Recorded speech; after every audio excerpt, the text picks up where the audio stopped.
Salutations, everyone! Hello and welcome back. I already saw the first chat, so hey, Sounds of Space. And concerning the figurine in the background, I would possibly say it's just, a random figurine. I do have a Hatsune Miku poster, but it's not visible from this angle. So yeah.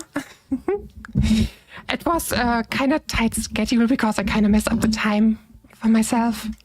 But I think I just made it in time, so all should be good. And yeah, today we are here for the lore stream or the background of myself. And I'm pretty sure we will not get through everything because, as I already mentioned, it's like a lot. So we will just see how far we get, and you can also ask just any questions at any given point, or if anything is unclear or whatever. So don't hesitate and just ask away as soon as you have something on your mind. Yeah. All right. Just give me a second. I have to position myself somewhere differently. That's not the right one, what I wanted. Wee, Laura! Yes. All right. Just let me put myself to the side and see if I think I might still be a little too big. This is too far away. I think this way probably is the best way. Let's see. Where is it? There it is. Okay, yeah, okay. I think I need to make myself a little smaller. So just give me a second. By the way, I hope the music's acceptable loud and acceptable genre. If I just couldn't find anything different right now. Okay. Wait, I have to look at something. Okay. Let me make myself a little smaller. Okay. There we go. Yeah, this should be better. Much better. All right. Yeah. How about we just dig right into it? Also, please don't expect too much. I might not be the best reader for an audiobook or something. I hope you still can enjoy it. I also just wanted to put the story right beside, so if I misspell something or anything, that you can maybe read it with me or something. I'm kind of a little excited. It's like completely different than anything I have ever done before. Don't worry about it. Okay, thank you. All right. Yeah.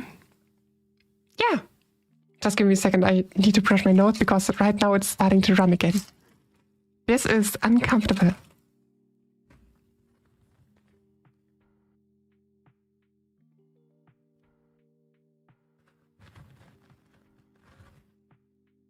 Okay. Got it. If my heart could stop beating. Anyways, okay, here we go. All right. The journey of the stellar Maiden. Once upon a time, in a distant Andromeda galaxy, there existed a celestial jewel known as Seraphel. It was a world of enchanting wonder, a place where the forces of magic and nature intertwined in a delicate dance, nurturing the diversity that thrived upon its surface. Seraphel, with its lush landscapes and resplendent skies, was home to a myriad of unique species, each bringing their own colors to the vast fabric of existence. To the north, Azure Eden flourished, a breathtaking realm beneath the waves, filled with vibrant coral reefs, bioluminescent marine life, and an array of dazzling aquatic flora. It was primarily inhabited by marinoids, a graceful species known for their peaceful coexistence with the oceanic environment. In this underwater haven, various sea creatures also found sanctuary, creating a rich landscape of life beneath the sea. To the east, deep beneath the earth, the mines of Durangard were the dwelling place of dwarves and gnomes. This subterranean realm was a captivating underground labyrinth, echoing with harmonious vibes that resonated through the tunnels and chambers. The dwarves and gnomes had transformed had transformed the depths into an underground shelter where the treasures of the earth were mined, forging a life in perfect synergy with the planet's ancient rhythms. In the south, Etheria was hovering elegantly in the sky, a mesmerizing plateau that defied gravity through ancient magic. This enchanting realm was primarily inhabited by halflings, winged beings celebrated for their love of singing and dancing. The city's architecture seamlessly blended with the celestial surrounding, featuring elegant spires and grand bridges that linked floating islands. Amidst the perpetual mist and shifting clouds, the city was an oasis where the halflings, known for their joyous nature, filled the sky with the melodies of their happiness. And to the west, located within the heart of ancient enchanted forests, the Sylvan Arbor is a symphonious blend of nature and civilization, interconnected by networks of treetop walkways that wound through the lush canopies, home to a diverse array of inhabitants, including elves, halflings, centaurs, fays, and others. These cities embraced the magic of the woods and lived in mutualism with the natural world. The Sylvan Arbor was a testament to the coexistence of various races, where the ancient trees stood as both protectors and homes for those who found solace in the depths of the woods. If I ever need dancing courses, I'm asking the halflings. Yes, most definitely. Most definitely you should ask them. They would probably help you with every kind of dance.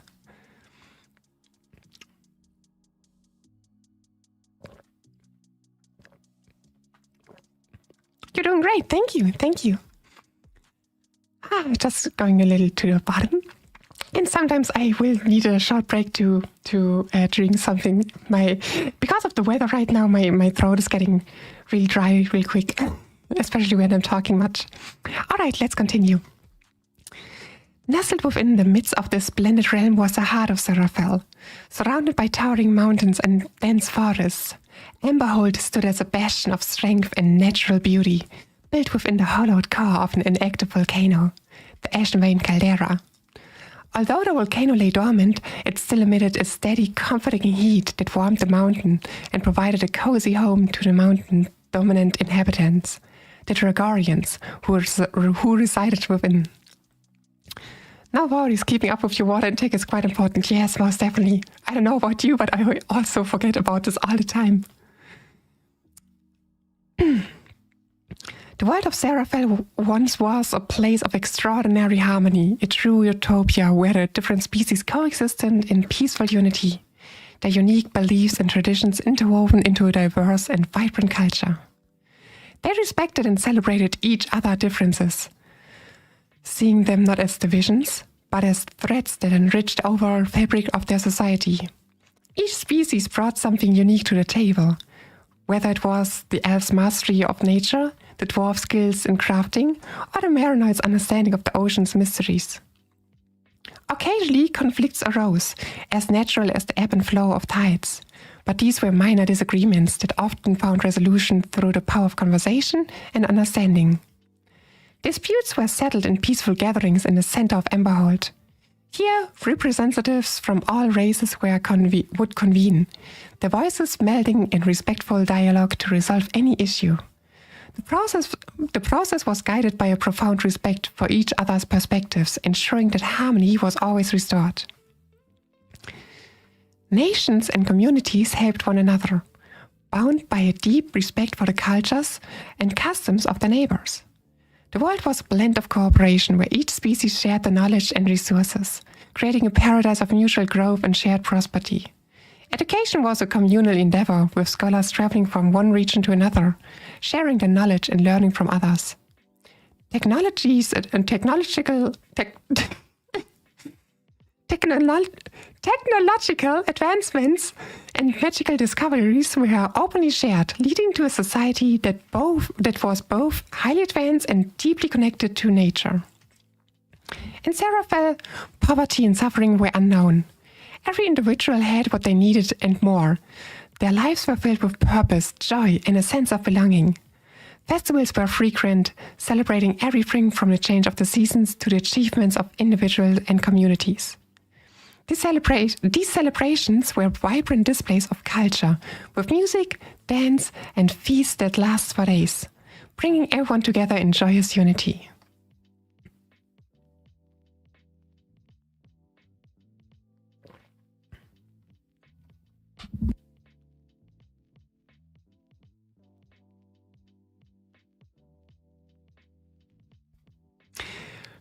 I have to see, wait, where did I stop right now? Ah, yeah, here. Okay.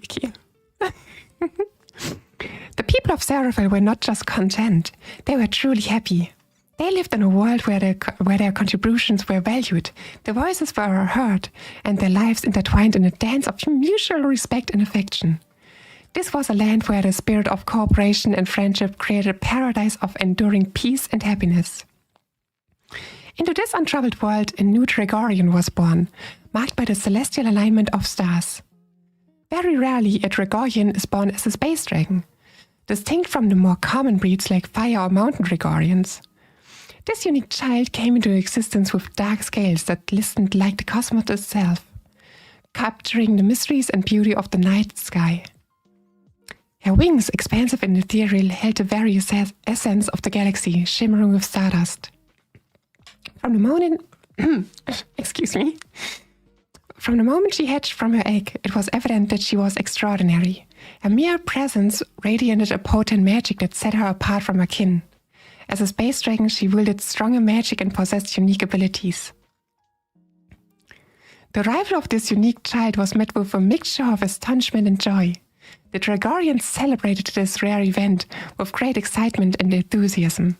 They marveled at her celestial beauty and the galaxy that seemed to swirl within her wings. Excuse me.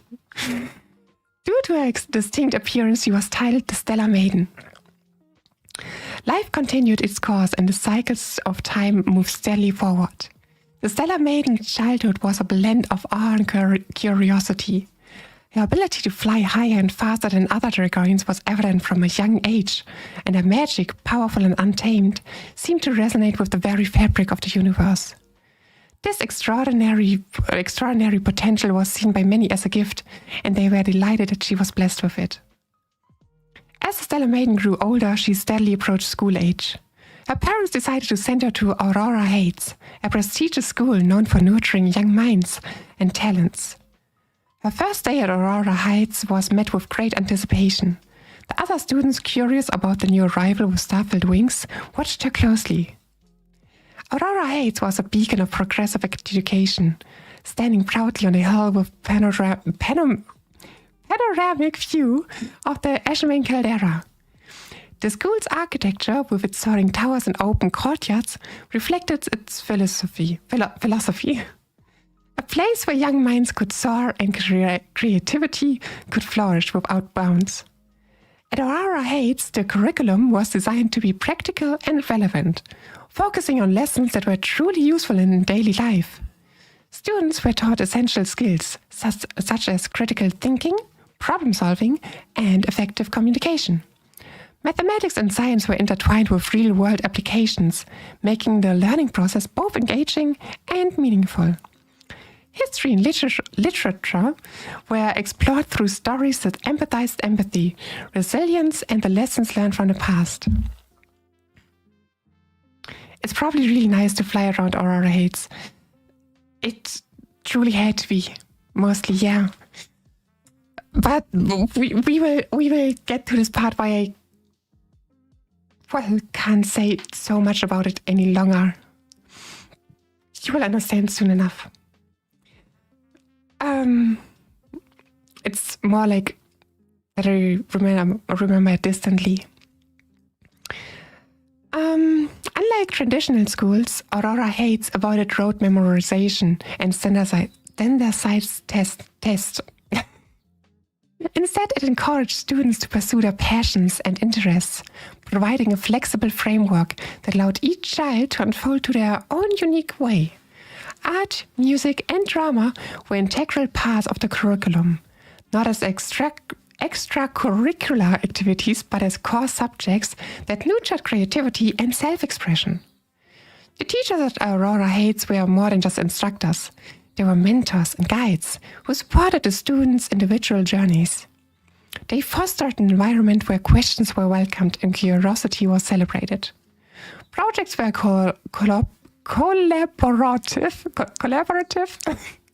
and hands-on, often taking students outside the classroom to learn through experience and interactions with the world around them. The Stellar Maiden thrived in this environment. Her fascination with the stars and advanced magic was encouraged, and she was given the freedom to delve deeply into her interests. Whether she was building a model of the solar system, writing a play about interstellar travel, or leading a group project on sustainable energy sources, the Stellar Maiden's creativity and enthusiasm were always at the forefront of her learning experience. Aurora Heights was one of many schools which stood as a testament to the belief that education should be a journey of discovery and joy, a place where young minds could develop into thoughtful, innovative, and compassionate individuals, ready to contribute to the world in meaningful ways. During her free time, the Stellar Maiden would often be found in the library, poring over ancient texts and scrolls that spoke of the stars and the universe beyond. She was fascinated by the cosmic mysteries and the tales of distant galaxies, often losing track of time as she immersed herself in these stories. Her curiosity about the universe seemed boundless, and she relished every moment spent exploring the knowledge contained within the library's vast collection.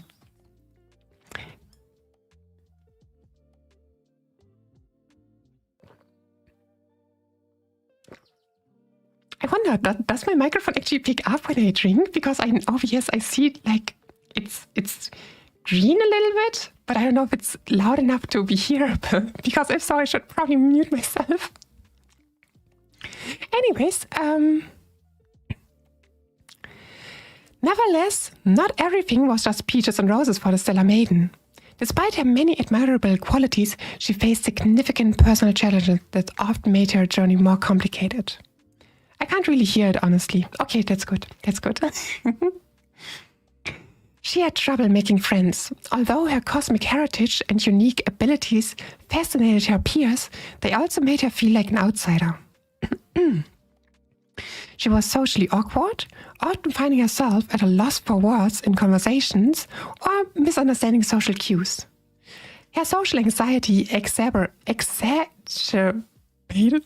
I can't even say this word. I wrote it down, but I can't say it. Her social anxiety exacerbated this. I'm sorry. Making it difficult for her to initiate interactions or maintain relationships without feeling intense discomfort. Her ambition, while driving her to excel, sometimes became a double-edged sword. She was relentless in her pursuit of perfection, believing that anything less was unacceptable. This mindset often led her to push herself too hard, causing unnecessary stress and burnout. Her peers and teachers admired her dedication, but they also worried about her well-being, knowing that her standards were impossibly high. She got angry and frustrated quickly. Small setbacks that others might brush off could send her into a spiral of anger and self-criticism. Her emotions often felt too big for her to manage, and she struggled to find healthy ways to cope with them. This volatility sometimes strained her relationship with those around her who didn't always understand the depths of her feelings. Her ongoing stubbornness did not help in that regard. Once she set her mind on something, it was almost impossible to dissuade her. Whether she was determined to achieve a personal goal or resist doing something she disliked, her resolve was unshakable. This trait, while sometimes beneficial, could also lead to conflicts, especially when her goal clashed with those of others. Her intense passion could sometimes lead to the point of obsession. When she found something that intrigued her, she would dive in with an intensity that others often found overwhelming. Her fixation on certain subjects or activities could make her seem eccentric or weird to her peers. They admired her knowledge and dedication, but I didn't always understand her fervor.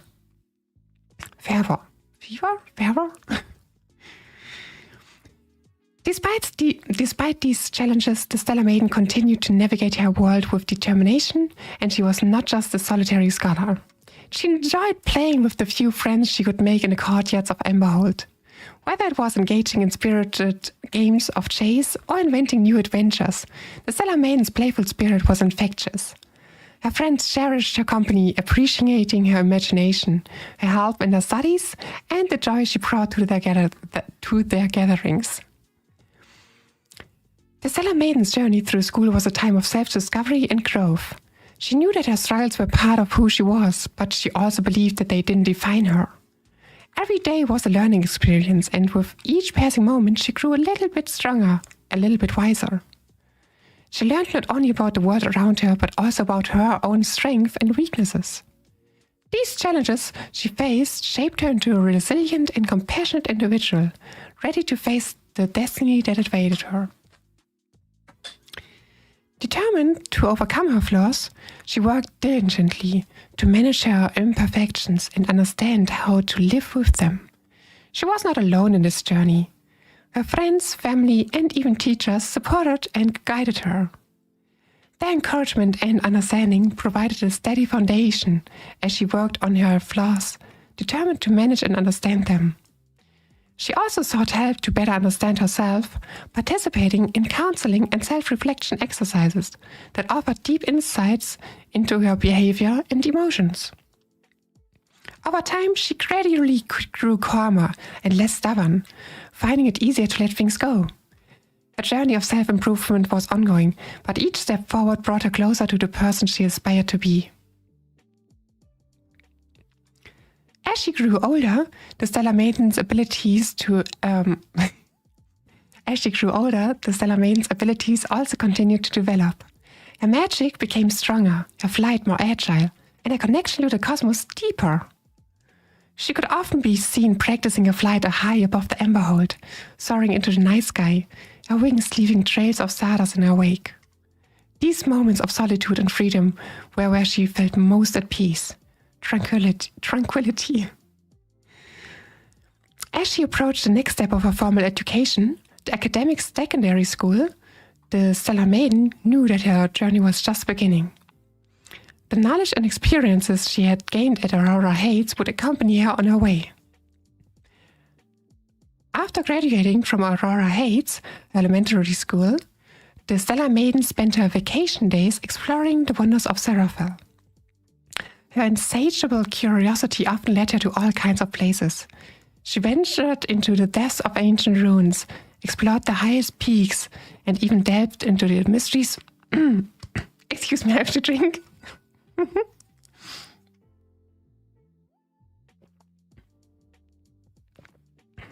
All right.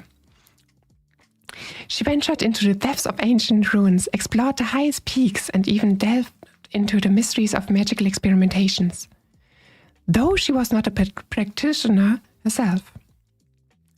However, things rarely remain how they used to be forever. One fateful day in a secluded research facility, a place shrouded in mystery and guarded secrecy, some of the world's most prominent magicians and scientists had converged, drawn together by the promise of an unprecedented breakthrough. To be honest, we are kind of getting through this faster than expected.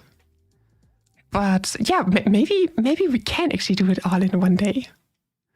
Okay, anyways, let's go on. Their goal was to create a stable dimensional portal, a gateway that would allow for instantaneous travel between worlds, opening new horizons for exploration and understanding. The research facility, with its intricate architecture and the buzz of arcane energy humming in the air, housed a group of these esteemed individuals gathered around a complex array of crystals, runes, and magical instruments. On this day, one particularly enthusiastic researcher, Dr. Claudius Maxwell, was in charge of aligning the final crystal that would complete the portal structure. The primordial crystal, a rare and powerful artifact, was the key to stabilizing the portal and ensuring safe passage between dimensions. Its importance couldn't be overstated, and the team had been working tirelessly to ensure every detail was perfect. Unfortunately, fate had other plans. Dr. Maxwell's young and eager disciple, Lysander, was tasked with bringing the crystal to the central chamber. As he hurried through the facility, excitement and nerves got the best of him. In his haste, he tripped over the trailing hem of his own lab coat. The crystal flew from his grasp, hitting the ground with a resounding crash and shattering into pieces. Panic seized Lysander. Desperate to fix his mistake, he decided to use a simple mending spell to repair the crystal. His magical skills were rudimentary, but he hoped it would be enough to restore the crystal's structure. To his relief, the spell appeared to work and the crystal seemed whole again. God damn it, Lysander. Yeah! Truly. But yeah, I mean, it seems to be fixed, right? Lysander used a mending spell. To his relief, the spell appeared to work, and the crystal seemed whole again. Unbeknownst to Lysander, while the physical structure of the crystal had been restored, the potent magic it contained had dissipated upon its shattering. The crystal was now an empty shell, devoid of stabilizing energy crucial for the experiment. Lysander, oblivious to this fact, hurriedly brought the crystal to Dr. Maxwell. Surely he will tell his mentor. Well, let's find out. Dr. Maxwell, trusting a disciple and unaware of the mishap, placed the crystal into the portal's framework. He began the intricate process of channeling magical energy into the device, expecting the crystal to focus and stabilize the power. For a moment, everything seemed to be going smoothly. The portal began to shimmer and hum with energy. Oh no. You like to foreshadow, don't you? Then, suddenly, the entire apparatus began to shake and the air crackled with uncontrolled magical energy. The portal, instead of forming a stable gateway, erupted into a chaotic rift. The heart of the problem lay in the crystal, incapable of managing the immense surge of magical energy being channeled into it. It fractured with a resounding snap, the once majestic artifact now nothing more than a shattered remnant. From this rupture, an uncontrolled torrent of exotic energy and radiation burst forth, flooding the chamber and rapidly expanded outward. Just gotta think for a second.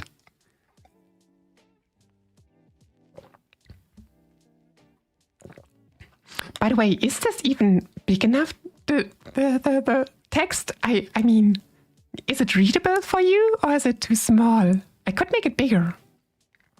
Just asking. Wanted to ask in the beginning, but I kind of forgot. So, if it's too small, just let me... I really like the descriptions. They are very vivid and elegant. Thank you. I poured a lot of time into this. And I also love to write it. I love to write it. Anyways, I will be honest, I'm zooming in. Wait, you are zooming in? So I should zoom in. Give me a second. I can totally do this. It shows you did a great job. Thank you. Okay, how do we do this without me getting too small? Give me a second. I try. Or if I place it here and just make this bigger, how about this? Great. Thanks for here. Here we go. This looks better, doesn't it? Okay, this is too much. How can I zoom? I can't zoom out. Control Z. No. This is the wrong way. No. I got a problem. Give me a second. I have to close it and open it again. That's my bad. I'm sorry for interrupting the flow. Okay. Where is it? This? No.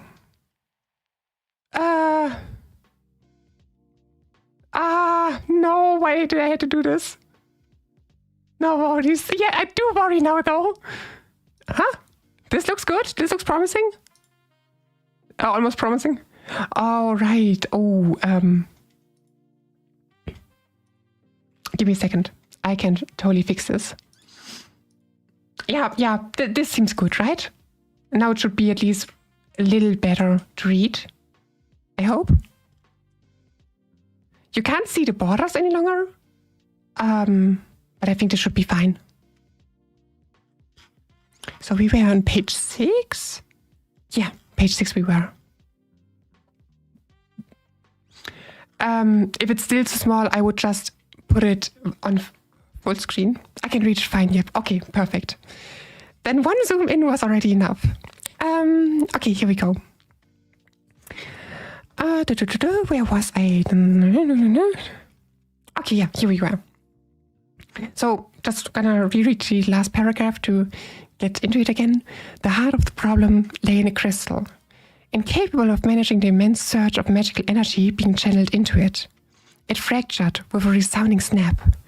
The once majestic artifact now nothing more than a shattered remnant. From this rupture, an uncontrolled torrent of exotic energy and radiation burst forth, flooding the chamber and rapidly expanding outward. This high-frequency, multidimensional energy had a unique capability to interact with both physical matter and biological organisms in unprecedented ways. The initial opening of the rift emitted a powerful burst, which permeated the entire planet. It caused immediate and widespread neural disruption by altering the electromagnetic and chemical signals in the brain of those exposed. This radiation interacted with their neural architecture, causing synaptic disarray and leading to severe memory disruption. For the people of Seraphel, the effects were distressing. Their minds were overwhelmed, memories becoming fragmented and confused. Hey, Dachi! And I would love to be honest, I would love to see this. Someone make a movie out of this. Yes, I would love to see this as, an animation or something. But maybe in the future, but not right now, because this would obviously take a lot more time and a lot more work than just this. But I'm glad you like it. As the rift's energy spiraled out of control, it destabilized Seraphel's core, unleashing gravitational anomalies and energy surges that triggered catastrophic geological upheavals.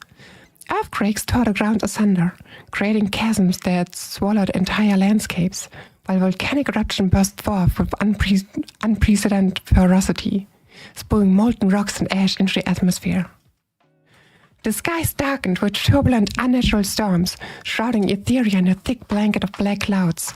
Even the long-dormant Ashman caldera was not spared. Reawakened after millennia of slumber, it erupted violently. Lava surged upward, consuming all the structure that once defied the majestic Emberhold, reducing it to a smoldering ruin. Rooster Teeth, hire her. Oh, this would be an honor if Rooster Teeth would just come up here, but... yeah, Rooster Teeth is no more, sadly. The once vibrant and harmonious world was now a scene of chaos and destruction. The exotic radiation spread rapidly, affecting everyone it touched and leaving no place untouched by its violent influence.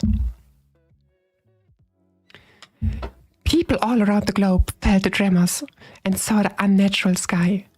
Panic spread as the once harmonious world began to tear apart, but there was no escape from the planet's impending doom. Amidst this... okay, sorry, I have to reset this.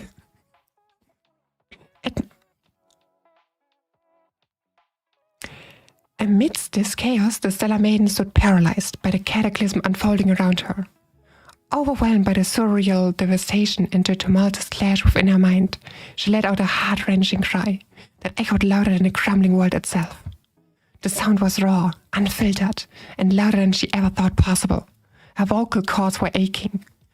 In her despair, she sank to her knees, her body trembling under the weight of her emotions. In this dire moment, the unique abilities of her heritage fully awakened. Her dark scales, shimmering with the essence of the cosmos, consumed and deflected some of the lethal radiation, providing her with protection unmatched by any other creature on Seraphel. For a brief, fragile moment, her mind went silent. The chaos around her seemed to slow, and all she could hear was her own heavy breathing. Looking around, she saw the destruction that engulfed her world, but her vision started to blur as tears welled up, obscuring the horrifying scene. She knew that if she stayed, she would be destroyed, along with everything else she held dear. Desperation gripped her heart as she shifted her gaze to the radiant galaxy within her wings. It was as if the cosmos itself whispered to her, beckoning her forward, urging her to survive. With a deep breath, she looked up at the darkened sky, now filled with swirling clouds and falling debris. Just 1 second, I want to look if we have a better music for this. But I don't think we have anything fitting, sadly. Anything copyright-free, at least. Doesn't... Ooh, this maybe... This could maybe work. Just give me a second, please.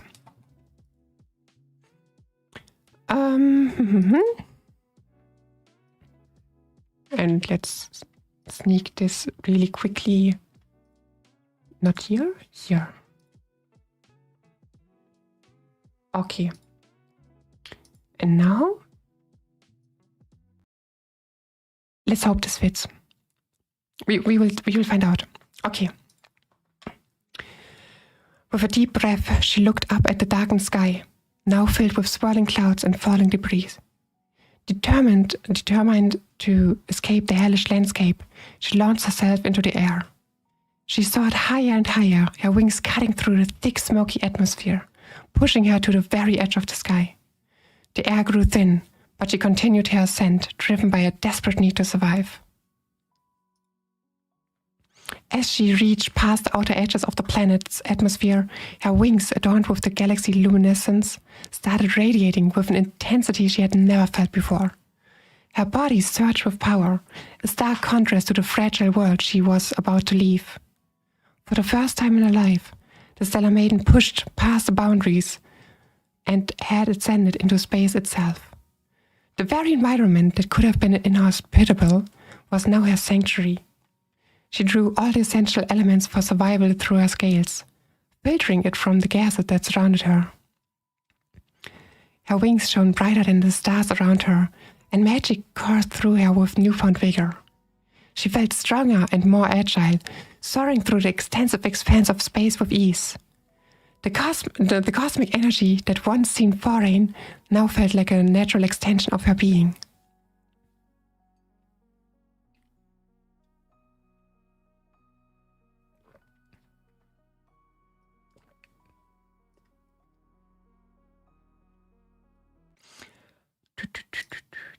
I just had to drink, sorry. Okay. Yet, this newfound strength was nothing worth of celebration. As the Stellar Maiden soared high into the cosmos, leaving behind the ruins that had once been her home, a profound sense of loss overwhelmed her. Leaving behind the ruins that had once been her home... Wait. Damn it. She looked back in horror as her beloved Seraphel shattered, reduced to mere space debris. The serene and prosperous world of Seraphel was no more, obliterated by one single failed experiment. With her heart beating like crazy in the hope that anyone else might have survived through some miracle, the Stellar Maiden went on a desperate search for others. The scene before her eyes was devastating, beyond comprehension. Seraphel was now nothing more than a floating graveyard of shattered memories and broken lives. Everywhere she looked, she saw only unimaginable destruction. Homes that once sheltered dreams and laughter were now twisted, mangled fragments, drifting aimlessly in the void. The remnants of lives once lived floated in a ghastly dance as she saw flashes of horror that seared into her mind. A broken toy, its cheerful colors dulled and muted, spun slowly away from the outstretched hand of a lifeless child. Torn pieces of clothing, stained with blood and soot, drifted in the void like ghostly apparitions. The bodies of the dead, contorted and frozen in their final moments of terror, floated in the abyss, eyes wide open with fear. Pieces of what were once living beings now hung grotesquely among the wreckage, limbs and torsos separated and drifting apart. The scene was a nightmarish tableau of dismemberment and death, the silent screams of the departed echoing in the cold expanse of space. Yeah, okay, this music is also not so fitting. Sad, very sad.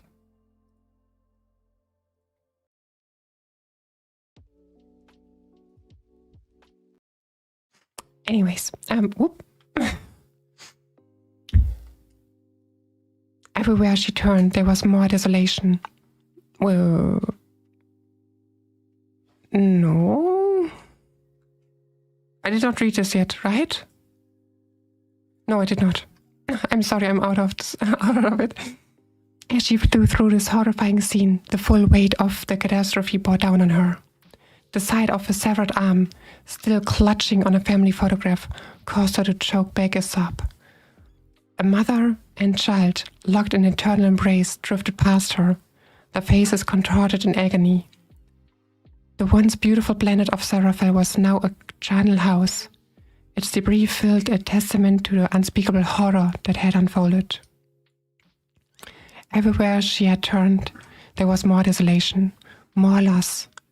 The sheer scale of the destruction was incomprehensible, and the realization that she was utterly alone in this void, the last survivor of her world, brought her to the brink of despair. The realization hit her like a physical blow, and she choked on her sobs, tears streaming down her face. Echoes of her friends, her family, and the beautiful landscapes of Seraphel flashed before her eyes, now all gone, lost to the void. The Stellar Maiden searched tirelessly, her heart clinging to the fragile hope that she might find someone, anyone who had survived. But there was nothing. No sign of life, no familiar faces, no comforting words. Just an endless expanse of ruined memories and lost souls. The more she searched, the more hopeless her quest seemed. As the days wore on, her mind and body went blank, silent and numb. The overwhelming grief and despair sapped her strength, leaving her adrift in desolation. She began to be carried among the debris, following the flow of the shattered remnants of Seraphel. The stars offered no solace, and the cold expanse of space seemed to reflect the emptiness within her. Jeez, I came back and suddenly it got dark very quickly. You missed the whole part. Okay, I give you a short rundown. Wait, can you please shortly describe what was the last part which happened? So then I can give you a short explanation what happened while you were gone. Yeah, in the meantime, I can drink one sip.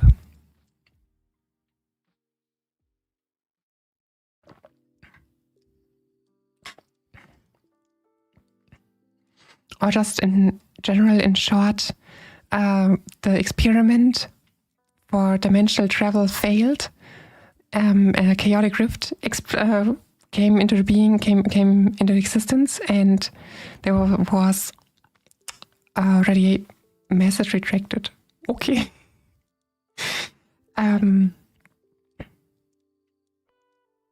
Okay, I guess you will write me. I just wait for your message in for a second. I went to the bathroom. Yeah. Okay, just in short, the planet exploded. The planet tore apart, and the Stellar Maiden was the only survivor, and now is on a search for anyone who might have survived, but couldn't find anyone, and is now just aimlessly following around in the debris of that planet. All right.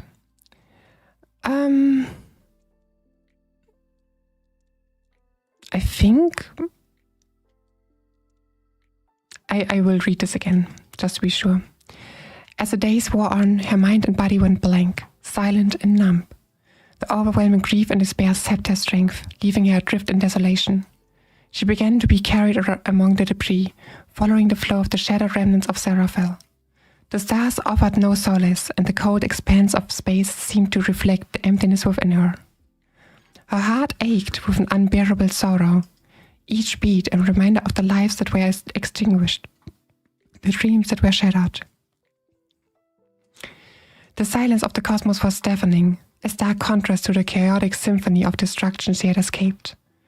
The Stellar Maiden's tears floated around her, glistening like stars around the dark backdrop of space, each one a symbol of her profound grief. In the void, she felt an intense sadness, a sense of isolation that pierced her soul. The exotic radiation had begun to take its toll. Her memories starting to fade, becoming disjointed and fragmented. Her once vibrant memories of her home, her people, and the life she had known began to erode under the relentless assault of the radiation. She struggled desperately to hold onto fragments of her past, fleeting images of faces, places, and moments. But they slipped through her mental grasp like sand through fingers, one by one, leaving her with an overwhelming emptiness. Over time, only the vaguest impressions remained, like distant stars in the night sky, leaving her an endless sea of sorrow. Her sense of self blurred, the memories that defined her dissolving like mist.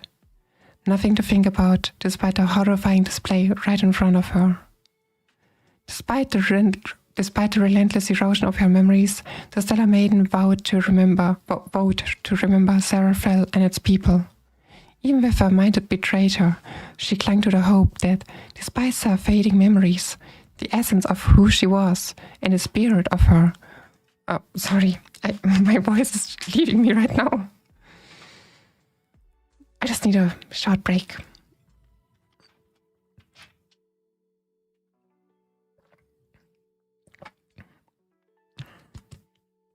All right. Even as her mind betrayed her, she clung to the hope that despite her fading memories, the essence of who she was and the spirit of her world would remain within her, guiding her through the darkness of the universe. The pain of loss was excruciating, but she held onto it as a testament to what once was, refusing to let the memory of her world vanish completely. Can I say AF? What do you mean, Dutchie? What can I say AF? And hey, White Walker, sorry I'm 47 minutes late. Are we already... Wait, 47 minutes? Oh yeah, we're already 50 minutes. I give you a short rundown, White Walker, okay? So you're into the picture. The Stellar Maiden basically grew up on Seraphel. It's a planet in the Andromeda galaxy, utopia, where everything was basically peaceful and everyone got along very good together. I described how the Stellar Maiden underwent her school years in her early ages, the elementary school and everything. And yes, that you can say that. And then at some point, some scientists and magicians wanted to create a portal for dimensional travel. And one person, Lysander, namely, made a little whoopsie and crashed basically the experiment, and a chaotic rift came into being, which basically brought forth exotic radiation, which then not only disrupted all the brain function of the inhabitants of Seraphel, but also destroyed the whole planet.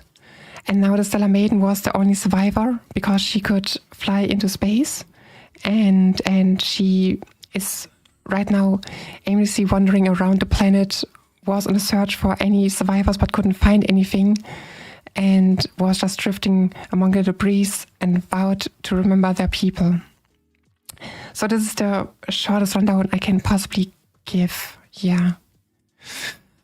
And I mean, after the stream, you can also backtrack a little bit. This might be more helpful. Anyhow, so let's go on. Yeah.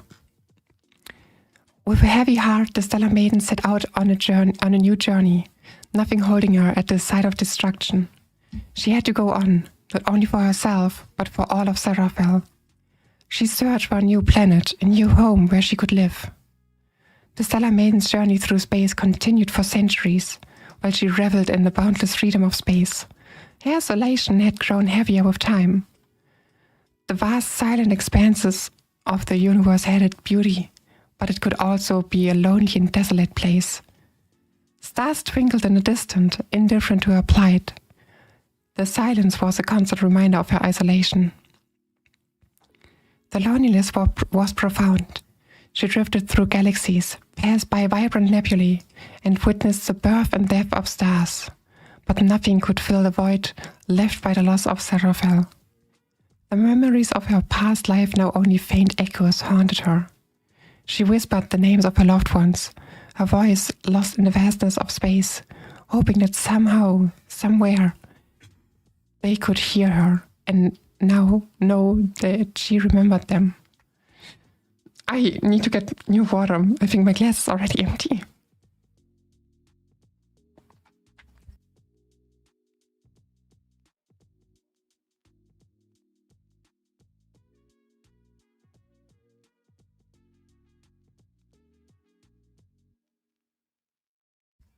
All right, I got a new glass of water.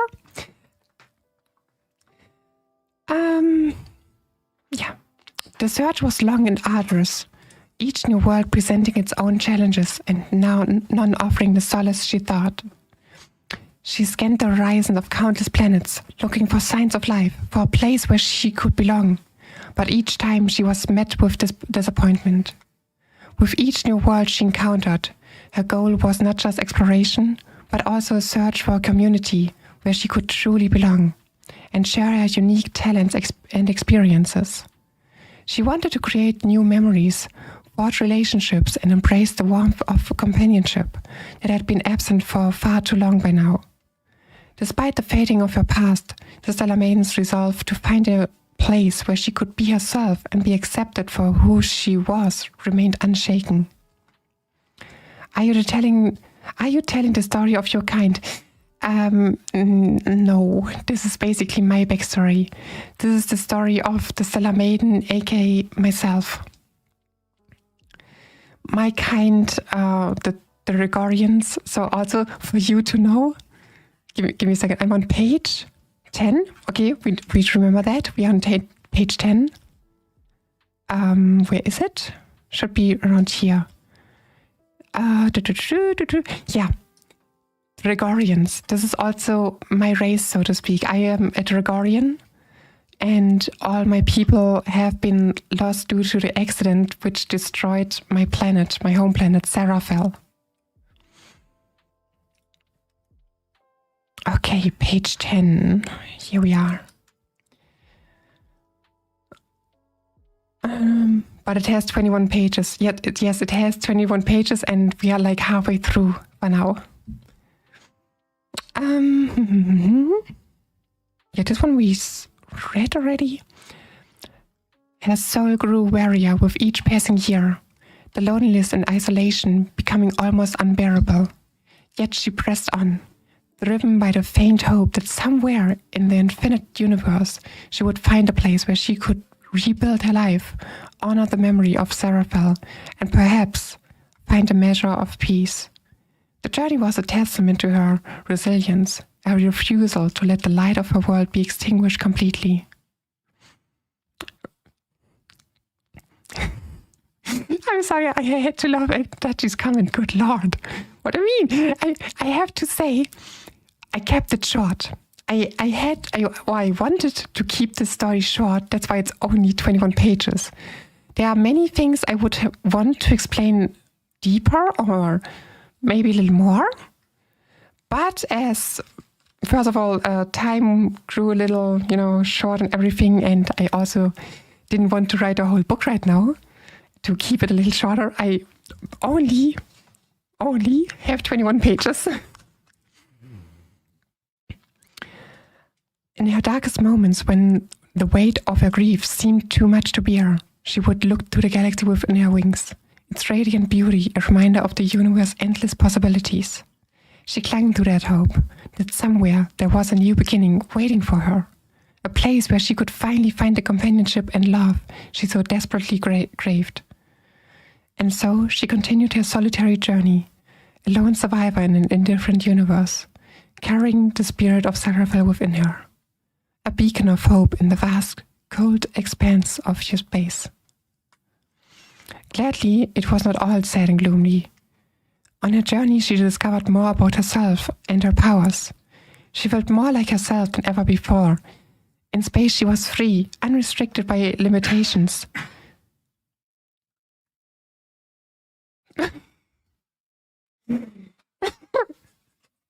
I'm sorry, I just heard something outside. The cosmos felt like a natural environment, a place where she could soar as freely as the universe itself. She traveled faster than light, exploring the unlimited possibilities. Even though she was alone, it was somewhat peaceful, and she enjoyed the exploration. Flying freely through the space felt incredibly exhilarating and liberating. Music? Please? Hey? Come on, Spotify.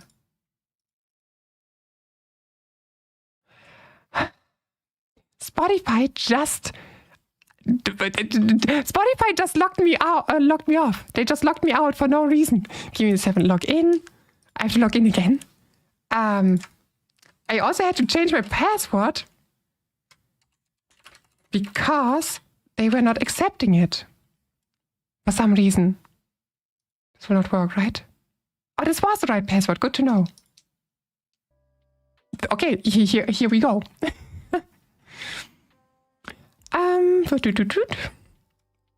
But we shop music. Sadly, I have 3 copyright musics copy-free right musics right now. NCS, Streambeats, and what's the last one called? Creator Mix.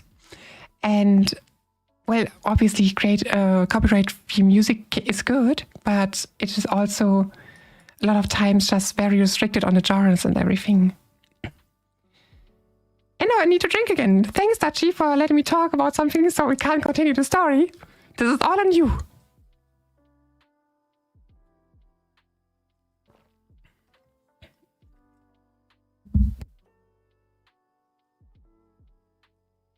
All right, I can continue.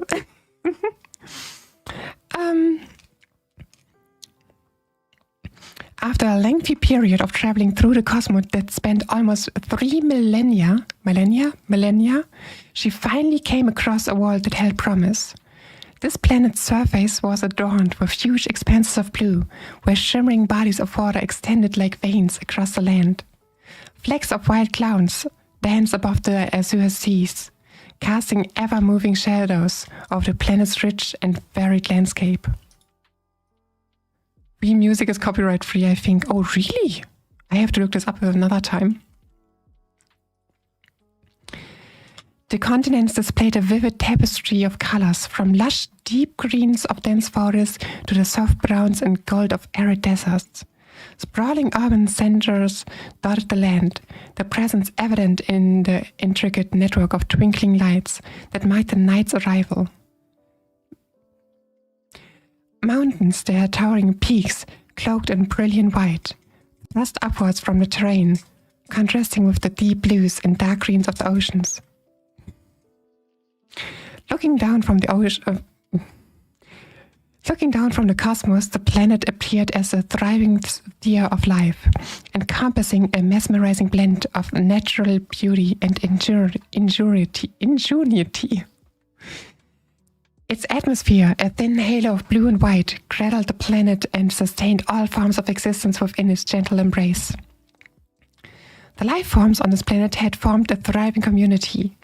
They could learn, communicate, and collaborate to construct various environments. They built sprawling cities that showcased innovative thoughts, advanced science, and pioneering technology. This society was the first she had encountered since the fall of Seraphel. It was a place where she felt she could belong and contribute. With a sense of optimism in her heart, she decided to stay for now, eager to witness how this newfound chapter of her life would unfold. The stellar maiden descended towards the planet, her wings shimmering with the light of 1,000 stars. As she approached, she could feel the warmth of the sun and the gentle pull of gravity, inviting her to explore this new world. She landed softly on a lush meadow, the scent of fresh grass and blooming flowers enveloping her. It was a place teeming with life. As she took her first steps on this new land, the Stellar Maiden felt a sense of peace wash over her. The journey had been long and arduous, but it had led her here, to a world filled with potential and beauty. She looked up at the sky, the clouds drifting lazily above, and felt a glimmer of hope. This was her chance to start anew, to build a new life. With Seraphel's spirit guiding her, the Stellar Maiden set out to explore this new world, ready to embrace the possibilities it held. She was determined to find her place, to create a life filled with love and companionship. This world was her new beginning, and she was ready to make most of it. At the beginning, the Stellar Maiden started with a silent survey of this new world. Where did she land on Earth?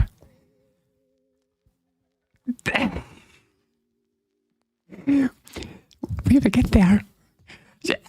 I will let you guess because I basically explained it, but not exactly named it. But you can guess. At the beginning, the Stellar Maiden started with a silent survey of this new world, using her magic to conceal her presence as she observed the planet's inhabitants. She floated unseen above bustling cities, vast forests, and sprawling oceans, noting the diversity of life and the structures the dominant species had built. These creatures, humans, reminded her of elves from her home, though they were smaller and had round ears instead of pointed ones. She observed humans across different regions and noticed that physically they all looked quite similar, yet their cultural clothes and behavior varied widely. They spoke a multitude of languages, none of which she understood. First, she needed to decide where to stay, and the place she had first descended seemed the most fitting. This land was marked by rolling hills and dense forests, dotted with charming villages and vibrant cities. There were remains of old castles standing on top of hills, rivers meandering through the countryside, and fields of grain stretching as far as the eye could see. The people here seemed industrious and friendly. The language a symphony of hard and soft words that she had never heard before. It was a land rich with history and tradition, where ancient buildings stood side by side with modern structures. The Stellar Maiden knew that learning the local language was crucial for her to communicate with humans. She immersed herself in books, movies, and every kind of media she could find. It was a slow and challenging process, but she was determined. She listened to conversations, watched how people interacted, and gradually began to understand and speak the language of this land. However, she quickly realized that there were many different languages on this planet. To maximize her chances of understanding and being understood, she also learned the language spoken most widely across the globe. This dual focus on the local tongue and the global universe language helped her gain a broader understanding of human communication. Villages, castles, and hills, I would say Germany. Not so far off, I would say. Definitely Europe. And yeah, let's just say it was German, because imagine you come from a different planet and for the first time you hear German. That's why I describe it as a language of hard and soft sounds. Especially the hard sounds are something which is very common in German language. So yes, Dachi, you're right.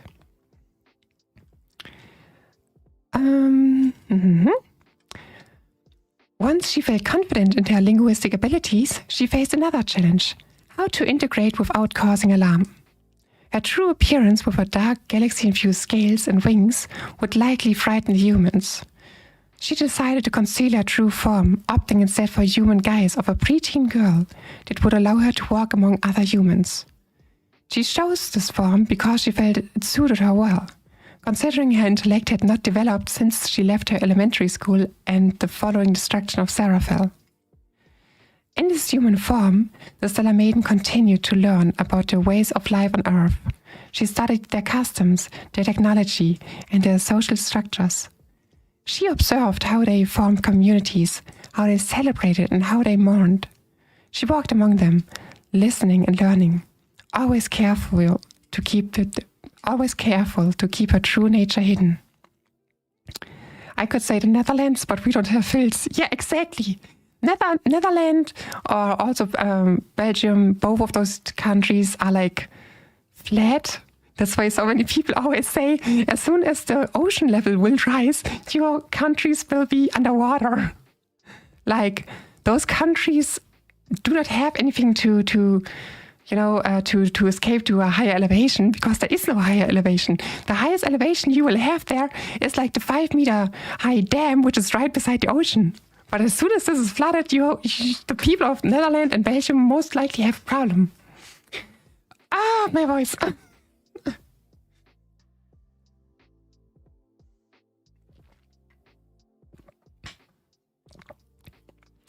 All right. Despite the initial challenges, the stellar Maiden found herself growing fond of this new world. For the first time in millennia, she didn't feel lonely. As she navigated this complex new society, she vowed to honor the memory of Seraphel by living among the humans with compassion and wisdom. Even despite all the knowledge she had gained about Earth and its inhabitants, the stellar Maiden felt like there was still so much more to learn. Her centuries of solitary exploration through the cosmos had left her with a young mind and a childlike curiosity. Despite her age, she had not learned much new from just flying through the cosmos without interacting with anyone. I mean, a small portion of Belgium has hills. Yeah, a small portion, but not that much. Even though she has forgotten almost everything she had learned on her own planet due to the radiation wreaking havoc in her head, she was determined to start a new chapter here on Earth, continuing where she was supposed to go next, the comprehensive school. She wanted to experience school life and all the nuances of human adolescence.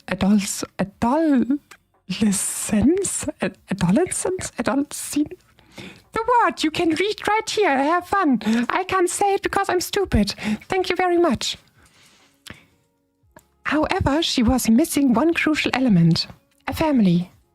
This need resurfaced old wounds as she tried to recall memories of her long-gone parents. Their faces now just faint impressions in her fading memory. Determined to be a part of human society, the stellar Maiden devised a plan. She would go to the authorities and claim to have amnesia, which wasn't entirely untrue. Her fragmented memories and the gaps left by the exotic radiation made the story plausible. With her decision made, she approached a local police station. The bustling sounds and hurried movements of people inside were overwhelming, but she steeled herself and walked in. The officers were kind but curious as she explained her situation, speaking of waking up with no memories of who she was or where she came from. She also needed a new name, one appropriate for human culture.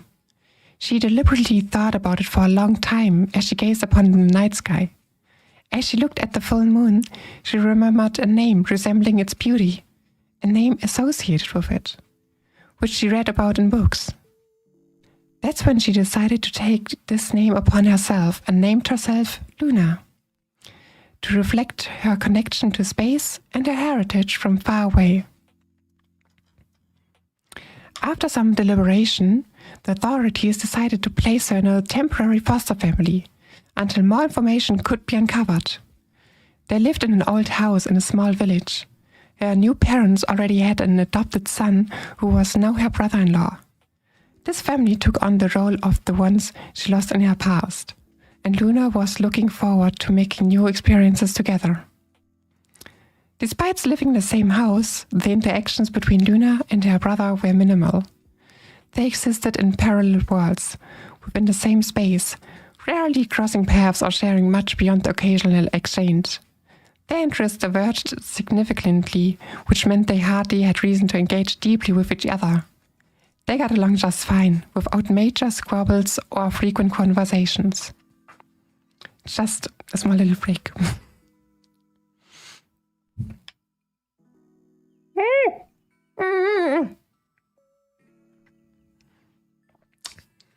Great, I spilled my drink.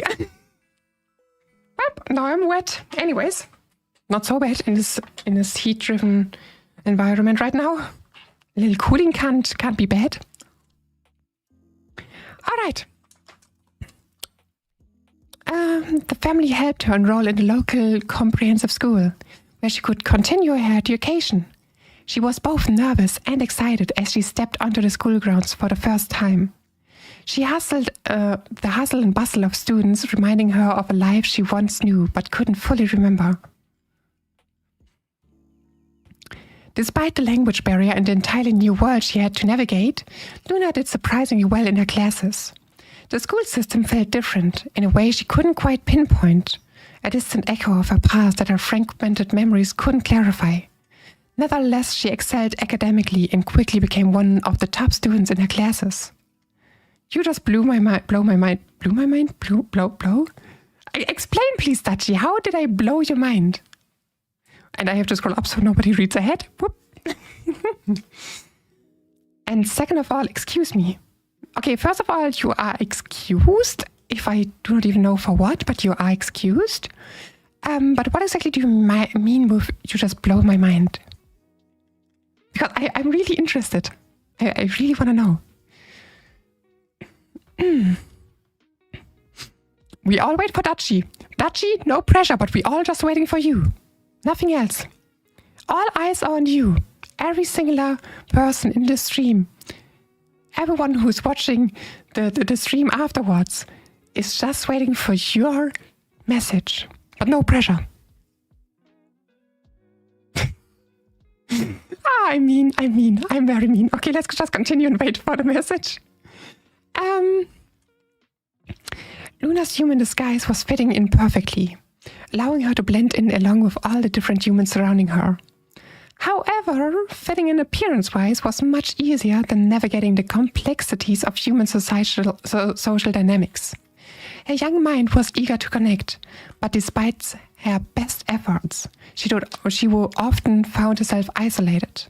She couldn't fully grasp the unspoken rules and nuances of teenage interactions, making her stand out in ways she couldn't control. Early on, she became a target of bullying. The other kids taunted her for all kinds of things.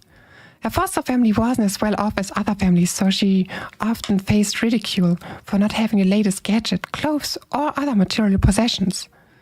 Her clothing style was very basic and never included top brands. She was labeled as poor, and despite her best efforts, she couldn't understand human ways of dressing. Her social behavior made her an easy target as well. Her social anxiety and awkwardness made her struggle with interactions, and bullies often picked on her. She was bad at talking back and either made them laugh harder or just let their words wash over her. She tended to keep to herself, which just made it even easier to prey on her, as she had no backup. So, 1 second. No, of course no pressure. But the reason why you blew my mind, it's because of something which I can't really explain. Oh, that's funny. That's really funny. Interesting. Okay, if you can't explain it, might be hard to express it. And that's okay. But hey, it's a good thing. It's a good thing that I blew your mind, I guess. Her interests and hobbies were not shared among the others. She had an intense interest in uncommon things that were not trendy, often resulting in her being labeled as weird or boring. Her intellectual interest earned her the label of nerd. Being exceptionally good at school only added to the tension around Luna. Her academic success, rather than earning her admiration, sparked jealousy and resentment among her peers, intensifying the bullying she already faced. Her drive for perfection was misunderstood and mocked, seen as a flaw rather than a strength. Many of her classmates assumed she looked down on them, misinterpreting her quiet focus as arrogance. They believed she saw herself as better than everyone else, a notion that couldn't have been further from the truth. Yet this perception took root, making it difficult for her to connect with others. Everyone kept their distance, shutting her out despite her best efforts to close the growing gap between her and the rest of her peers. Luna's reluctance to talk about her past experience made her seem suspicious to others. She spoke in a way that was different from her peers, sometimes fast, unclear, and not easily understandable, which became another source of mockery. Even though she had worked on her emotional sensitivity in the past, the bullying and her childish short temper fueled her inner resentment. When do I come into the story? What?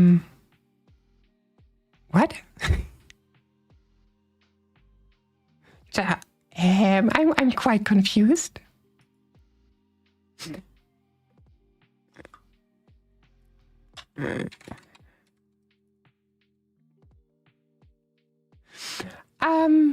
Anyways. Yeah. As Luna navigated these challenges, she struggled to find a place in this new world, constantly battling against the prejudice and misunderstanding of those around her. Most of her time was spent in solitude, standing alone during breaks, her presence a stark contrast to the groups of laughing and chatting students around her. Her isolation only deepened the animosity towards her, as her peers made fun of her and shunned her. The relentless bullying left her feeling more alienated than ever. Around this time, she started to hide behind buildings or remote locations to avoid interaction with others. Initially, this story is kind of based off your character and herself, so it's like, okay, I can...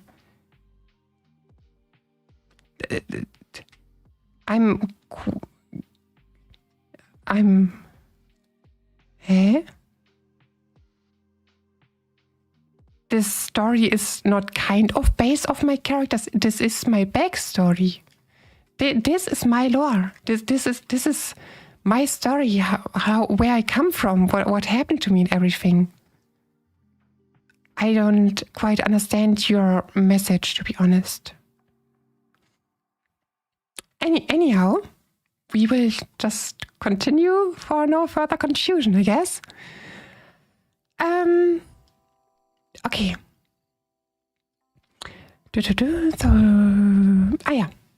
Though she rarely made friends, there were occasional moments of connection.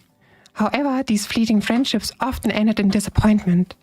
The few who dared to befriend her were either bullied themselves and soon distanced themselves, or they only used her for their own benefit, especially in school projects where she would end up doing most of the work.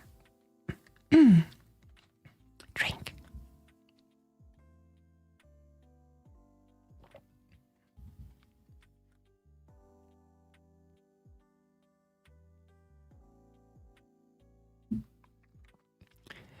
Loneliness became a constant companion, as days turned into weeks and weeks into months. The weight of her isolation grew heavier. She missed Seraphil and the sense of belonging she had once felt. The memories of her past, though faded and fragmented, were a painful reminder of all she had lost. The teachers who were meant to protect and guide their students often let these issues slide, choosing not to intervene in the conflict that arose or even side with the bullies as they were their personal favorites. It was a bleak reality for Luna, a constant source of isolation and emotional distress. Luna's heartache was not limited to the merciless bullying she experienced. She longed for her parents to shield her from this torment, to provide her with the refuge she so desperately needed. One evening she approached them, tears welling in her eyes, her voice trembling with pain. She told them of the relentless taunts and insults that were hurled at her, the constant isolation and the emotional agony that gnawed at her soul. Every time I drink this water, there's... how is it called? I do not have to burp, but it's like the air inside the water, the sparkling water is like always, the air is rising. Whatever. But their words were not the comforting embrace she sought. Instead, they were a chilling withdrawal from her plight. Her parents advised her not to intervene, empathizing her youth and asserting that the tormentors were not worth the trouble.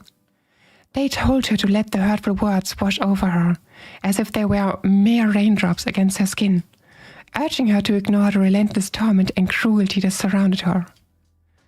Despair etched into her face, Luna implored them further. She expressed her unbearable distress and fear, stating she could not endure this any longer, that she was suffering and afraid. Her parents' reply struck her like a thunderbolt. They assured her that time was on her side, that she had all the time in the world to endure and overcome these trials. They made her feel as if her pain was insignificant, that her tormentors were unworthy of her concern. With a final comment that she should not sink to the level, they dismissed her. In that moment, her emotions seemed to shut down, and she realized that the refugees she sought would not be found in her parents' embrace, that the shelter they promised was nothing more than an illusion. Her pain deepened as she was left to confront the torment alone, with the knowledge that her parents were unwilling or unable to provide the sanctuary she so desperately needed. Over time, she realized that even her home was not a safe haven. Her father's alcoholism, a relentless and devastating force that shaped her life in profound ways. His dependence on alcohol was glaringly obvious, as he regularly consumed it to excess, often prioritizing his drinking over any semblance of family responsibility. The intoxicating grip of alcohol impaired his judgment, behavior, and emotional stability, turning him into an unpredictable and volatile figure. The father's volatility was a constant source of fear and anxiety for Luna. He was frequently loud and furious, prone to raging arguments that echoed through the house. His belief that his opinions were the only valid ones led him to dismiss and belittle others' perspective with a venomous certainty. Arguments were not discussions but battles of wills, leaving everyone around him walking on eggshells, fearing the next eruption. I'll be right back. I just have to close the window as right now the outside is warmer than the inside and it's not helping to leave the window open. Be right back.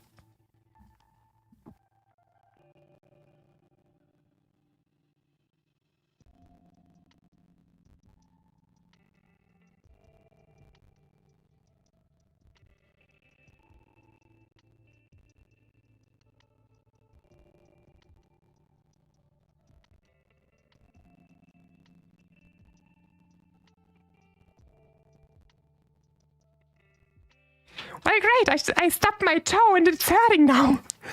Ah. Ow, ow, ow, ow. No pain, no gain. Let's go reading. Okay. Why is it so bright now?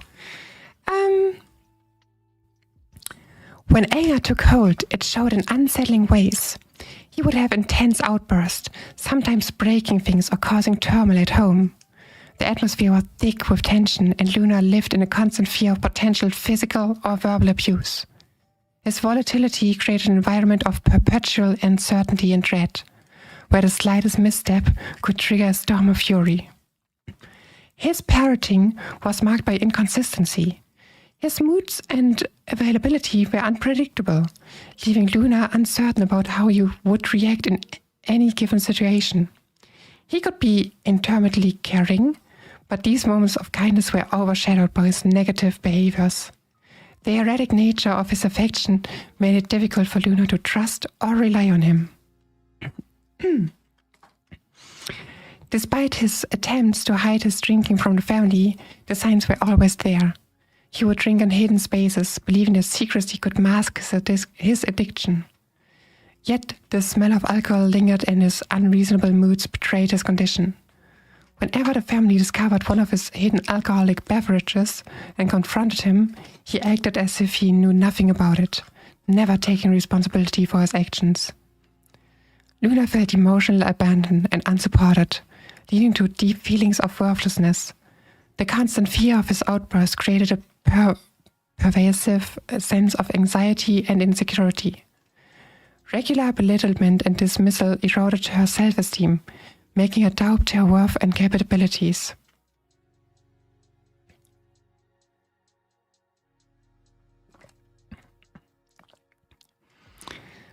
Living under the oppressive influence of her father's alcoholism, Luna's world was one of confusion, fear, and emotional neglect. Each day was a struggle to navigate the volatile and unpredictable landscape of her home, leaving her yearning for a sense of stability and safety that seemed perpetual out of reach. Luna's mother, on the other hand, a narcissist to the core, exhibited a profound lack of empathy. She showed little to no understanding or concern for her daughter's emotional distress or needs. When Luna would try to express her feelings or share her struggles, her mother would often dismiss or minimize her experiences. Luna often felt unheard and invalidated when her mother dismissed her feelings, coldly accusing her of being dramatic. Manipulative statements were a constant weapon in her mother's arsenal. She would use guilt-tripping and manipulation to control or influence Luna, making her feel perpetually ungrateful. Her mother often claimed to have done her best for Luna, accusing her of being ungrateful and evoking a deep sense of guilt within her. Despite providing for Luna's physical needs, food, shelter, education, her mother neglected the vital aspect of emotional support. She believed that meeting these basic needs equated to being a good mother, completely ignoring the importance of emotional nurturing. Luna's cries for emotional connection were met with indifference, as her mother remained oblivious to her deeper needs. Control was another aspect of her mother's toxic behavior. She often exerted control over various aspects of Luna's life, using guilt and obligation to maintain this dominance. Under the guise of caring and concern, she would manipulate Luna into complying with her wishes. She masked her controlling nature with a facade of concern, insisting that her actions were driven by care. The guilt and confusion were overwhelming. Luna felt guilty for harboring negative feelings towards her mother, torn between the social expectations to love and respect one's parents and the reality of her mother's toxic behavior. She was confused about her own emotional experiences, unsure whether her feelings were valid or if she was indeed ungrateful, as her mother constantly implied. This prolonged emotional neglect had a profound impact on Luna. She often felt unheard, unloved, and emotionally neglected. Her mother's constant invalidation and manipulation led to a deep-seated low self-esteem and self-doubt. Luna questioned her worth and struggled with feelings of inadequacy, never feeling good enough in her mother's eyes. The sense of not being good enough deepened as Luna desperately tried to prove her worth. She worked tirelessly to show her parents what a good child she was. She proudly presented her academic success, consistently being at the top of her grade in school. At first, her parents showed signs of being proud, but this was short-lived. The initial excitement faded quickly and soon. Her accomplishments were met with indifference. It seemed that consistently achieving the best grades on tests and exams was not enough to capture their sustained interest. Determined to win their approval, Luna took on extracurricular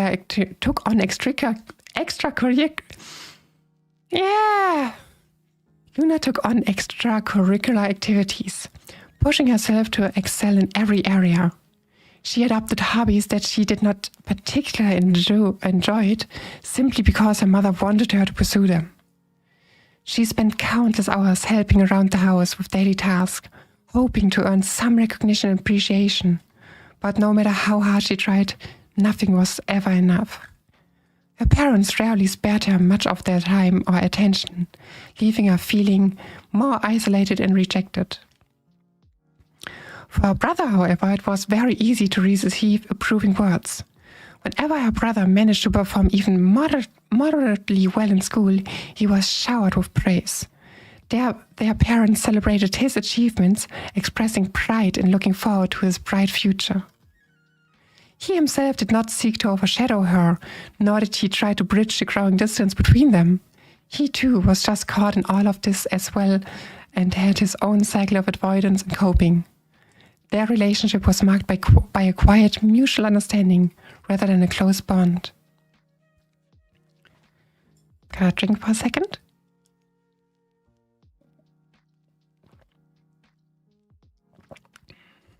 All right. She realized that trying to seek comfort or understanding in this cruel world was futile. The harsh reality of her situation had become painfully evident. Luna's emotional well-being deteriorated rapidly. The weight of constant neglect and harsh treatment crushed her spirit. She began to withdraw, distancing herself from everything and everyone. Every day, as soon as she returned home, she would retreat to her room as quickly and quietly as possible, trying to be out of the way, to not bother anyone, to make herself invisible. Luna learned to suppress her emotions to avoid triggering negative reactions from her parents. Sadness, madness, anger, fear, no matter which one, all were tightly sealed within her. She had to be strong. She believed it was the only way to survive. So she pushed all her emotions deep inside, hiding them from the world, from her family, and even from herself. It was as if she was cocooned by a protective shield that allowed her to endure the suffering without revealing her inner turmoil. In her everyday interactions, Luna donned a carefully crafted mask. She forced a smile, a facade of positivity and cheerfulness, to make those around her neither worry nor doubt her. She smiled to make everyone happy, to appear as the ideal child her parents wanted, to be the positive force she believed others expected her to be. It became her armor, and she mastered the art of concealing the turmoil within her. But underneath this mask, the turmoil raged on. She was no longer showing her true self, burying her anguish and despair beneath layers of forced cheer. Her tears turned into secrets, her sadness into hidden scars, and her pain into silent battles. To avoid conflict and seek validation, Luna became excessively compliant and eager to please others, often prioritizing their needs over her own. This people-pleasing behavior led to significant self-neglect, as she constantly put others' happiness above her own well-being. She strove for perfection and high achievement, hoping that academic success would gain her at least something. In the presence of her parents, she was the obedient, overachieving daughter. With her teachers, she was a diligent, quiet student. And with her classmates, she tried to be the agreeable, unobtrusive peer. Luna pretended everything was fine, projecting an image of having a normal, happy life to the outside world. She became adept at lying or omitting truths about her life to avoid embarrassment or pity. Her hypervigilance became a survival mechanism, as she was constantly on the edge, highly attuned to the moods and behaviors of others, particularly her parents. This hypervigilance was a way to anticipate and avoid potential conflicts, making her life a constant state of heightened awareness and anxiety. Isolation and withdrawal became her norm. Luna avoided social interactions, fearing judgment or exposure. She developed trust.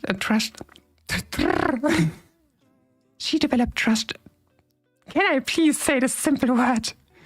She developed trust issues and found it difficult to form close relationships, preferring the safety of solitude over the risk of emotional exposure.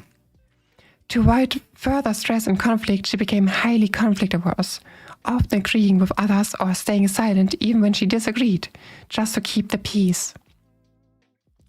In this way, she navigated her life, bearing the weight of her emotional burden in silence. Each day became a performance, a masquerade where she played the role of the happy, carefree child.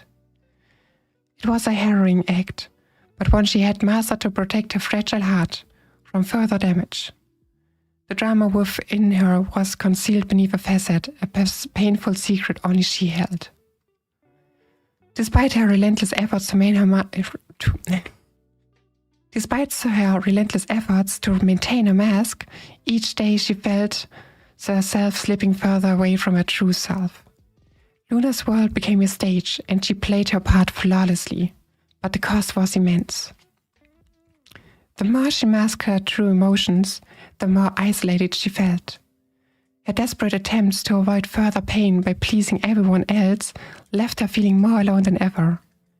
In the silence of her room, away from the eyes of others, the mask would slip and the tears would flow.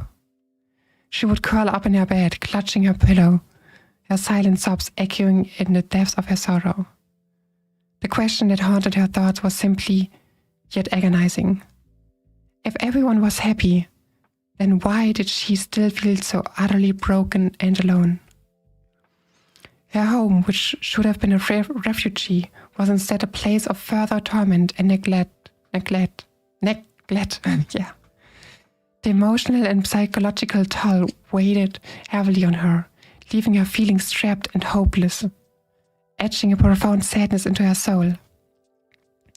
The pain of her existence on Earth seemed to echo the destruction of Seraphel, a relentless reminder of her fragility and cruelty of life.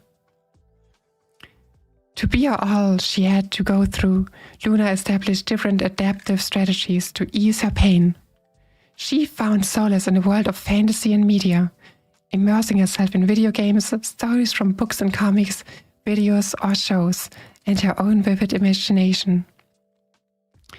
These escapist pursuits became her shelter, a refugee from the relentless pain of her reality. Whenever possible, she distanced herself from the real world, retreating deeper into these fantastical realms where she could be anyone, do anything, and where her feelings of inadequacy and isolation could be momentarily forgotten. All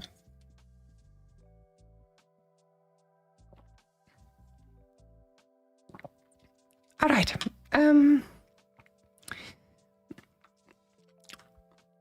In these digital landscapes, she also discovered something she had longed for: friendship. Unlike her real-life relationships, her online friends shared her passions and interests without exploiting her. These connections brought her joy and a sense of belonging she had never experienced before. Through discussions about a huge variety of topics, Luna discovered a community that valued her voice and contributions.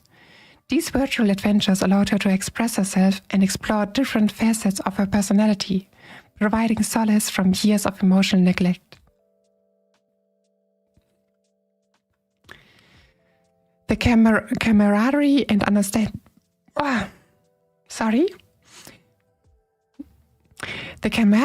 understanding she found with her online friends rebuilt her shattered self-esteem and gave her a glimpse of a life filled with acceptance and shared joy. As she spent more time with them, Luna realized her passion for gaming and storytelling could lead to a brighter future, renewing her sense of purpose. But for now, it was nothing to think too deeply about. Another way of escapism was through nature. She found solace in the woods, where no one else would go, surrounded by the sounds of nature and the silence that allowed her thoughts to flow uninterrupted. Among the trees, she felt a connection to something larger than herself, a sense of peace that eluded her at home. The rustling leaves and chirping birds became a soothing symphony, a reminder that there was a world beyond her pain, a world where she could find brief moments of quietude. Beyond nature, music became a constant companion. No matter where she went, the music followed her, creating a personal bubble where she could retreat from the world's harshness. She listened to all sorts of music, each genre offering a different escape. The melodies and rhythms focused her mind, allowing her to forget about her worries, even if just for a brief moment. Music was her sanctuary, a way to drown out the noise of her reality and replace it with something beautiful and comforting. In her quiet moments at night, Luna would look up, drawing strength from the stars that had always been her silent witness. She would gaze at the night sky and the bright, shining moon, whether from her room's window, lying on the meadow of the fields, or on the streets. The vast expanse of the stars reminded her of her true home, of Seraphel. She would lose herself in the constellations, thinking in remembrance of all the fallen ones. During these times, Luna often thought about leaving, and not just this home, but the whole planet.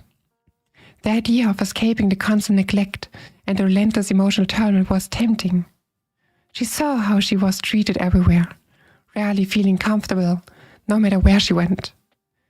She thought about searching for another planet to live on, somewhere far away where she would start anew and perhaps find a place where she truly belonged. But there were two major things holding her back. Firstly, she had already used up around 20% of her lifetime to even find this planet. How long would it take to find the next one? The vastness of the cosmos was daunting, and the uncertainty of discovering a new habitable world was a significant deterrent. Secondly, and more importantly, she wanted to try her best, to give it her all, not only for herself, but for those who no longer had the chance to do so, for Seraphil.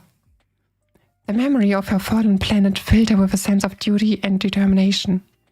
What were some minor 10 to 20 bad years in comparison to a lifetime? She felt a deep-seated responsibility to honor their legacy, to endure and find a way to thrive. She thought if she just pushed through, it would surely get better. She convinced herself to stay strong for the time being, hoping against all odds that things would eventually improve. For now, she was alone, drifting through a sea of human faces, struggling to find a place in a world that felt both familiar and alien. Luna's resolve was like a fragile flame in the wind, flickering but never quite extinguished. She clung to the belief that perseverance would lead to a better future. Even as her heart ached with the weight of unspoken pain and unmet needs, she held on to the idea that somewhere, somehow, happiness was possible. She just had to endure, to withstand the trials she faced, and maybe, just maybe, she would find the peace she so desperately sought. So for now, she just pushed through. Day after day went by, 1 week after another. She proceeded onwards, enduring each moment until she could finally graduate. Her graduation felt like a bittersweet victory, a milestone she achieved not out of joy, but out of necessity. After graduation, Luna immediately sought employment. She was determined to earn money as fast as possible, understanding that financial independence was a ticket to freedom. She threw herself into her work, focusing on the goal of moving out. There was no time to waste. Every moment was spent working towards her escape. Eventually, she saved enough money to live on her own. The day she moved out was a day of quiet triumph. She left behind a toxic household, vowing never to step back, never to return. The weight of years of emotional neglect and suppression fell away, replaced by the uncertainty, but also the hope of finding her own way, her own place in the world. Luna was finally free to pursue her dreams.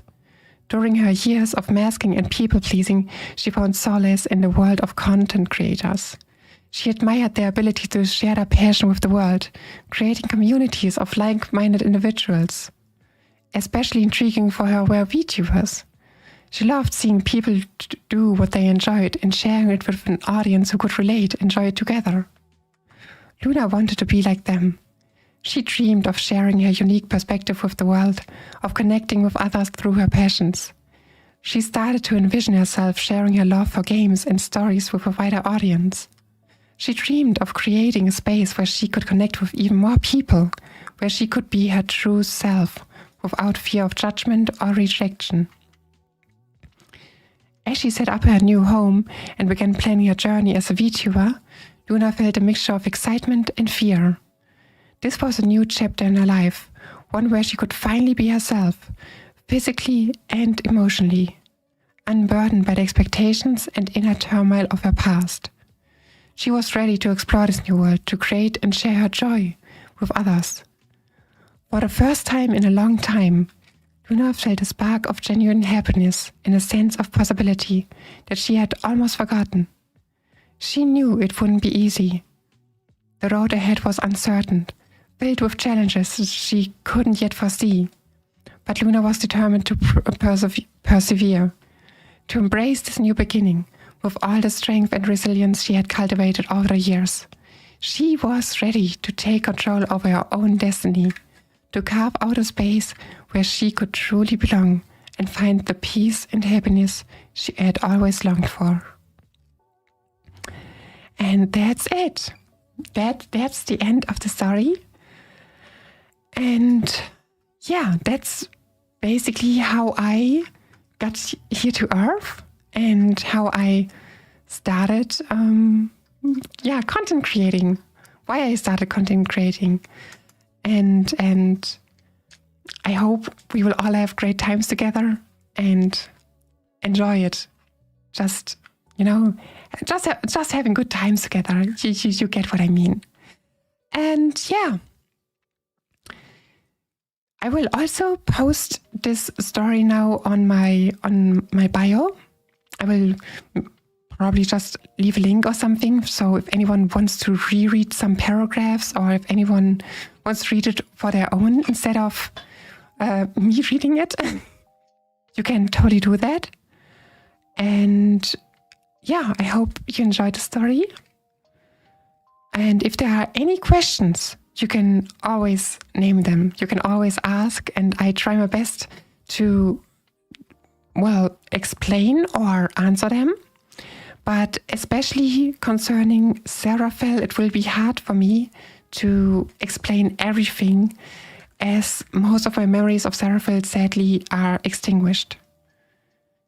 Till today, I only barely remember things about it. I could piece some things together through some diaries or pictures I could find in the debris. But besides that, nothing really is at the top of my head from my actual childhood on my home planet. But all in all, I hope you enjoyed it. I hope you had a good time. I'm actually quite surprised I could go through the whole story in one stream. I will probably change the title now, because this is now the last stream, just it. And yeah, if there are any questions, you can also ask right now. I think I will leave the stream open for like 5 more minutes.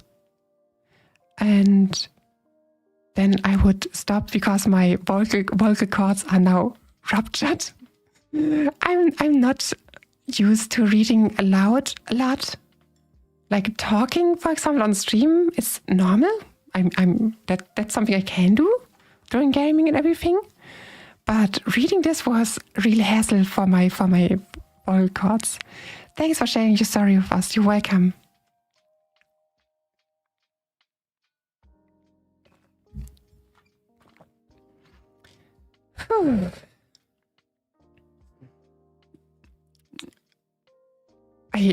My mind is also blank right now. I can't even think any longer. It's hard. And I don't know why, but this stream was more strangers, more how's it called? Strangers? It was more exhausting than a normal stream because of the concentration I had to put in. But I still enjoyed it. Yeah. Well then, I wish you all a great day, night, whatever time it is at your place. I wish you a happy remaining weekend, or already a starting good week, based on the time, I guess. And I hope to see you again. Goodbye, everyone.